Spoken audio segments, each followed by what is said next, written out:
Okay, so this video is about recovery steps from psychosis of bipolar mania. I don't want to address it for anything else like, you know, any other forms of drug-induced psychosis or anything like that because I'm not sure.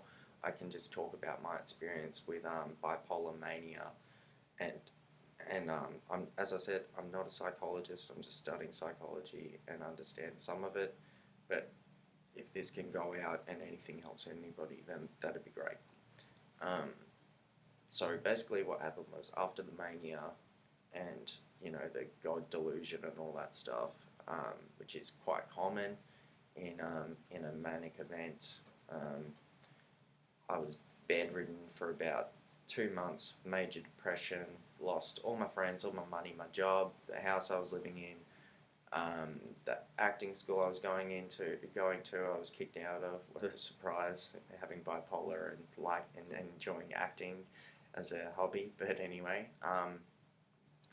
I had to start to rebuild my whole life. It was pretty terrible having to move, 24-year-old man having to move back in with my family and, do that type of thing. But it's just a step that I had to take at the time to rebuild. So basically what happened was the major depression was the worst thing I'd ever experienced.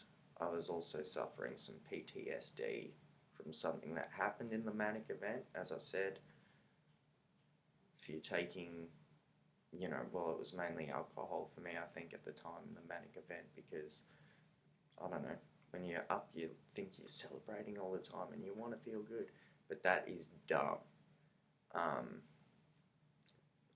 If you don't know, it can happen to you, but it was just ridiculous. Okay, 2 minutes 22. Okay.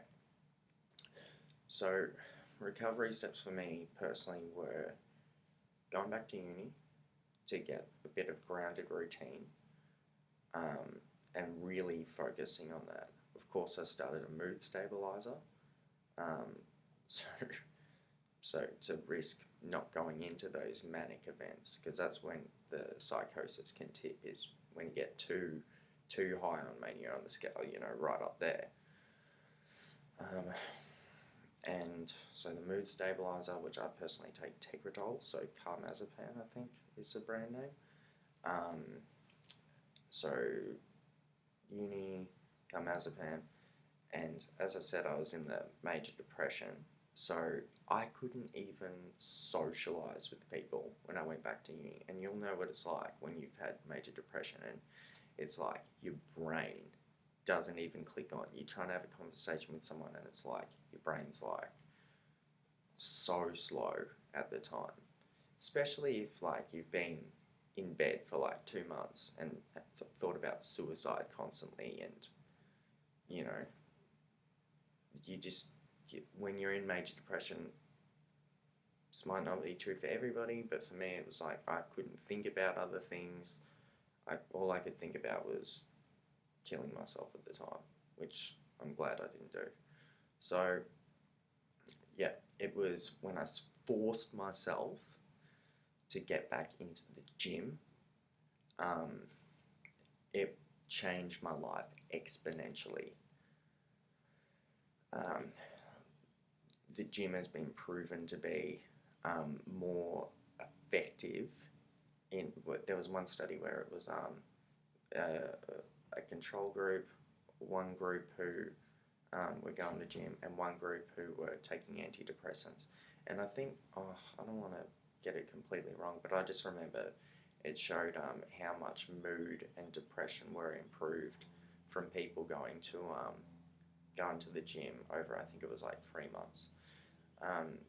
It just gets your brain working, it gets your mind working. It's not just about going and working on your muscles. It's about getting in your body, getting active. It makes your brain is going to think way clearer. You're activating just your body into a state of survival, like a fight mode, and that's what's going to get you out of that depression, is your body just going, yeah, I'm here to do something, bang. And once you start to just get in the gym and start to see improvements, you're going to know that you can improve in every area of your life. Things that you say, oh, I can't do that because you feel depressed or whatever, you're going to start to lift your mood because of that exercise. You're going to start seeing major improvements on how you feel, and then you're going to start to say, you know what, if I can lift this much, or if I can lose this much weight, or whatever it is you want to do, your goals, then I can go back and I can rebuild and recover from this experience and learn from it and start to work towards the things that you want to do. So as I said, yeah, so medication, exercise, diet is really important with bipolar disorder. I read a study, I should really link these studies in with this as well if I edit the video later, but it was showing how the milk protein, casein, is linked with mood disorders as well, including depression and bipolar mania.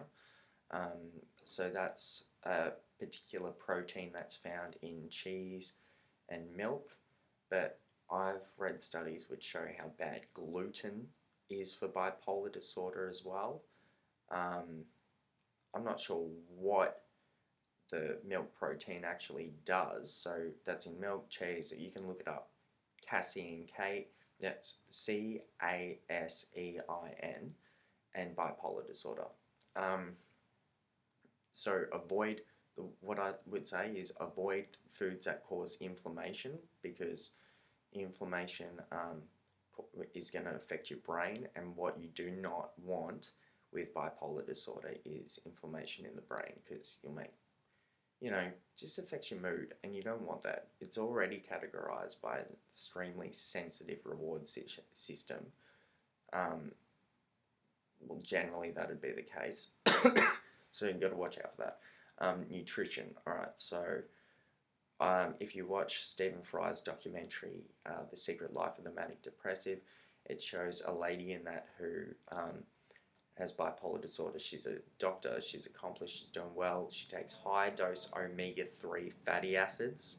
That's really important as well for brain function. In fact, a study in Japan showed in terms of Western society versus some Eastern cultures, is the rates of depression and mental health and all this stuff are far lower in Japan, because they've got much, and it's correlation isn't causation, and so I can't say it's because of this, but all I can say is that there's far less mental health issues in that regard in Japan, where they've got much more omega-3 fatty acids. And as I was saying, this lady who's a doctor who's gone really well, she is adamant about this omega-3 thing. Right, so diet, nutrition, medication, exercise,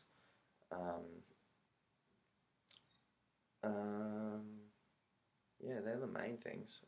Oh, not having shitty people in your life, obviously. Not taking drugs and alcohol. As I said, I know when I was going through my PTSD from what happened, I drank every day, but the alcohol is actually going to make you feel worse, not better. It might numb the emotional pain at the time, but you're not going to be able to get shit done and take control of your life. And yeah, it just might make you feel numb at the time, which isn't good. Eventually, we've all got to face our emotions and take responsibility for our own emotions and our own lives.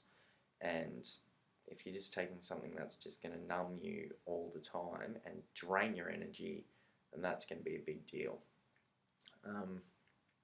What else? All I'm saying is pretty clear, like pretty simple. And it's like the type of stuff where, if you asked yourself, what would the best version of me do? Well, it'd be stuff like take care of your body, your mind, and do the things you want to do. It's pretty simple. However, I don't know how many people actually do it. I've just gone through a particular experience which has forced me to learn these things. Yeah, if you're recovering from psychosis, just realize that it isn't your fault what happened. It's something that just kind of happens if you don't know what it is or can be triggered by severe stress. So don't worry about it, but just realize that it's something that's happened. Be aware of what you can learn. As Joe Rogan says, you're not your past, you're the person who has learned from those experiences and can work towards a future and achieve your goals. Um, so yeah, just yeah, um, just do what you want to do with your life and work towards that. See this experience that you've had as a great opportunity to write down what it is you want to get and take the steps to do that with patience. You know, people with bipolar think that everything's going to happen straight away sometimes. It's not like that. Start to think of things in, you know, what could happen in 5 years, what could happen in 10 years. Start to see things like that. People who are alcoholics don't see things like that. They only really see things in the short term ever. So yeah, pretty simple really when you think about it. No drugs, no alcohol, exercise, work your body, all that stuff. So whatever. Yeah, just don't forget. Take I personally would recommend the omega-3 fatty acids.